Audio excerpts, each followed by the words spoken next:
2024 के चुनाव से पहले इस समय एक बड़ा लक्ष्य है उत्तर प्रदेश। बड़ा इम्तिहान उत्तर प्रदेश में है। भारतीय जनता पार्टी ने तो अपनी पूरी ताकत उत्तर प्रदेश विधानसभा चुनाव से पहले झोंक दी है। विपक्षी नेता भी हाथ पैर मार रहे हैं। इन सब के बीच सुहेल देव भारतीय समाज पार्टी अध्यक्ष ओम प्रकाश राजभर के सुर बदले बदले से नजर आ रहे हैं। अब वो एनडीए में आने को तैयार दिख रहे हैं और इसके लिए वो पिछड़ा मुस्लिम समीकरण भुलाने को भी तैयार है।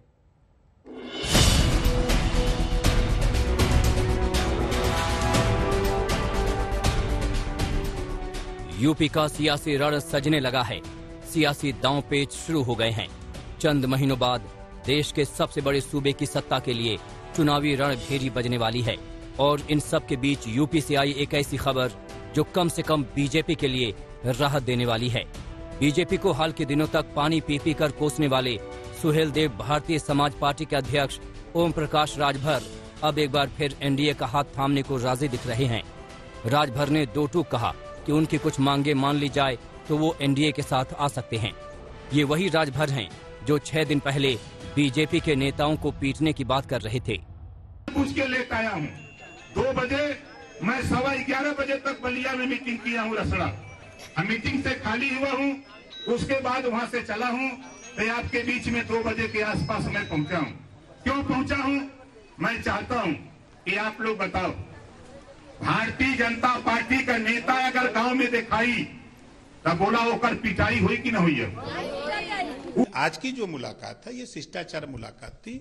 इसका पॉलिटिकल कोई मतलब नहीं है। हाँ, ये चुनाव है जरूर, लोग तर्क वितर्क कर रहे हैं तो मैं तो कह भी रहा हूं, अभी कह रहा हूं, फिर कह रहा हूं कि एक समान शिक्षा अनिवार्य शिक्षा, घरेलू बिजली का बिल माफ करने के सवाल पे, सामाजिक न्याय समिति की रिपोर्ट के सवाल पे, चौथा है पिछड़ी जाति के जातिवार जनगणना के सवाल पे, अगर ये बीजेपी इन चारों को सत्ता है ये लागू कर दे, उसके बाद उत्तर प्रदेश में 22 में पिछड़ी जाति का बेटा सीएम बनाने की उसका नाम घोषणा करे कि सीएम होगा तो फिर विचार कर सकते हैं। ओम प्रकाश राजभर कल तक कई छोटे दलों को साथ लेकर बीजेपी के खिलाफ भागीदारी मोर्चा को मजबूत करने का दम भर रहे थे, लेकिन अब उन्होंने 3 शर्तों के साथ एनडीए का दामन थामने की बात कही है। राजभर का कहना है कि देश में जातीय आधार पर जनगणना हो, सामाजिक न्याय रिपोर्ट को लागू किया जाए और पिछड़े के बेटे को सीएम प्रोजेक्ट किया जाए और ऐसा होने पर वो एनडीए में आ जाएंगे। मेरी कवायद वो उधर थी, लेकिन आज की जो मुलाकात है ये शिष्टाचार मुलाकात थी। इसका पॉलिटिकल कोई मतलब नहीं है। हाँ, ये चुनाव है जरूर, लोग तर्क वितर्क कर रहे हैं तो मैं तो कह भी रहा हूं, अभी कह रहा हूं, फिर कह रहा हूं कि एक समान शिक्षा अनिवार्य शिक्षा, घरेलू बिजली का बिल माफ करने के सवाल पे, सामाजिक न्याय समिति की रिपोर्ट के सवाल पे, चौथा है पिछड़ी जाति के जातिवार जनगणना के सवाल पे, अगर ये बीजेपी इन चारों को सत्ता है ये लागू कर दे, उसके बाद उत्तर प्रदेश में 22 में पिछड़ी जाति का बेटा सीएम बनाने की उसका नाम घोषणा करे कि सीएम होगा तो फिर विचार कर सकते हैं। इन सब चीजों को लागू होने के बाद तो आप एनडीए में आ सकते हैं। आ सकते हैं, लेकिन इन सब चीजों को लेकिन ये बहुत बड़ा बयान है कि ओम प्रकाश राजभर एनडीए में जा सकते।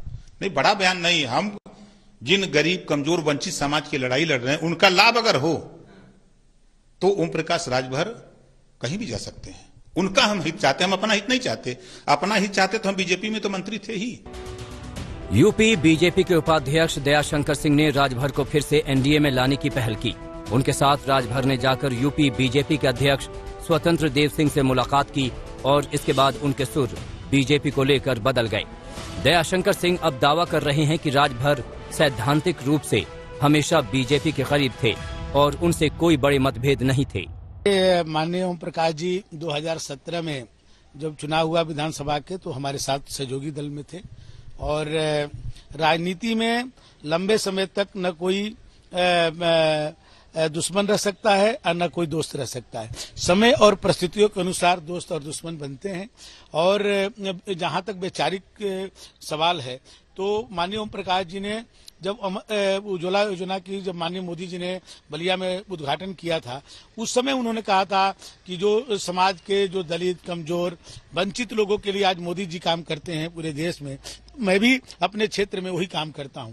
तो उस समय वो वैचारिक रूप से ही मैंने जुड़ करके हम लोग के साथ थे और आज भी मोदी जी दलितों के लिए, वंचितों के लिए, कमजोर वर्गों के लिए जो काम कर रहे हैं ओम प्रकाश राजभर ने भागीदारी मोर्चा बनाकर पिछड़ों और मुस्लिमों का नया समीकरण बनाने की कोशिश की। इस कोशिश में उन्हें असदुद्दीन ओवैसी का साथ मिला। राजभर के मोर्चे के साथ मिलाकर ओवैसी भी यूपी में सियासी पारी शुरू करने का मंसूबा पाल बैठे थे।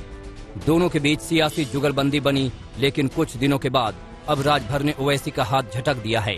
वो कह रहे हैं कि AIMIM कभी भागीदारी मोर्चे का हिस्सा नहीं थी।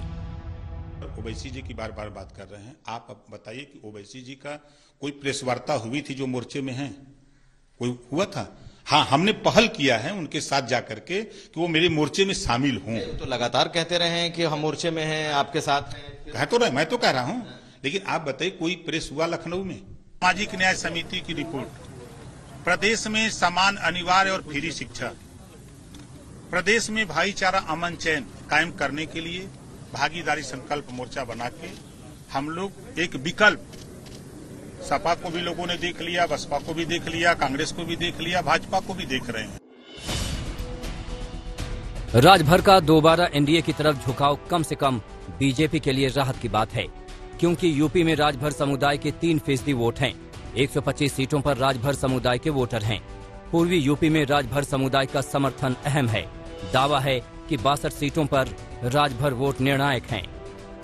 सियासत में कोई अस्थायी दुश्मन या दोस्त नहीं होता और चुनाव करीब हो तो आस्थाएं बदलने की बयार कुछ तेज बहने लगती है और यूपी में चुनावी मौसम के साथ सियासी सुर बदलने लगे हैं। लखनऊ से कुमार अभिषेक, आज तक।